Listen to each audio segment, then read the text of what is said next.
Assalamualaikum warahmatullahi wabarakatuh. Perkenalkan, nama saya Dandika Trisna Kusuma, NPM 1821020195, kelas BHTN semester 5 Fakultas Syariah. Melalui video singkat ini saya akan menyampaikan materi dari mata kuliah Hukum Acara Perdata dan Peradilan Agama, yaitu tentang kompetensi di lingkungan peradilan agama.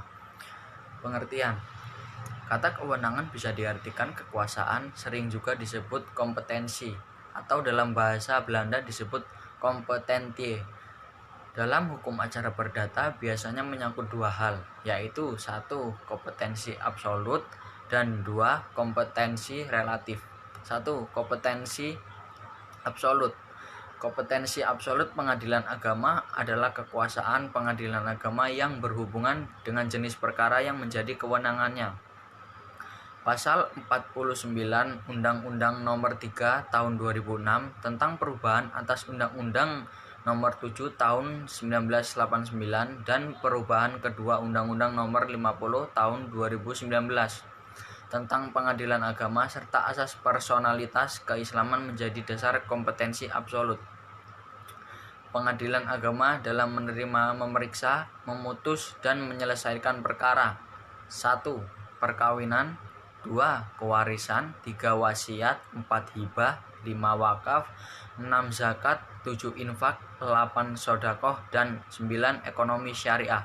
Selain dari yang di atas tersebut, pengadilan agama juga diberi kewenangan, yaitu memberi keterangan, pertimbangan, dan nasihat hukum Islam pada institusi pemerintahan di daerahnya apabila diminta, pun diberikan tugas tambahan atau didasarkan pada undang-undang seperti pengawasan pada advokat yang beracara di lingkungan pengadilan agama, pegawai pencatat, akta ikrar, wakaf, dan lain-lain. 2. Kompetensi relatif. Kompetensi relatif pengadilan agama dalam artian sederhananya adalah kewenangan pengadilan agama yang satu tingkat atau satu jenis berdasarkan wilayah. Contoh pengadilan agama Kabupaten Magetan dengan pengadilan agama Ngawi. Dalam hal ini pengadilan agama Kabupaten Magetan dan pengadilan agama Ngawi adalah satu jenis dalam satu lingkungan dan satu tingkatan, yaitu tingkatan pertama. Kompetensi relatif yang berlaku pada setiap peradilan dilihat pada hukum acaranya yang digunakan. Hal ini pengadilan agama dalam hukum acaranya adalah hukum acara perdata. Pasal 54 Undang-Undang Nomor 7 Tahun 1989 tentang peradilan agama menerangkan bahwa peradilan agama berlaku hukum acara perdata yang berlaku di peradilan umum.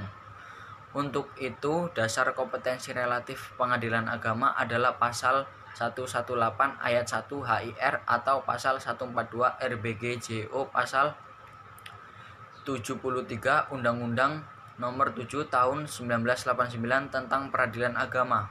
Pasal 118 ayat 1 HIR menyatakan bahwa suatu gugatan itu harus diajukan sesuai dengan daerah hukum tergugat berada.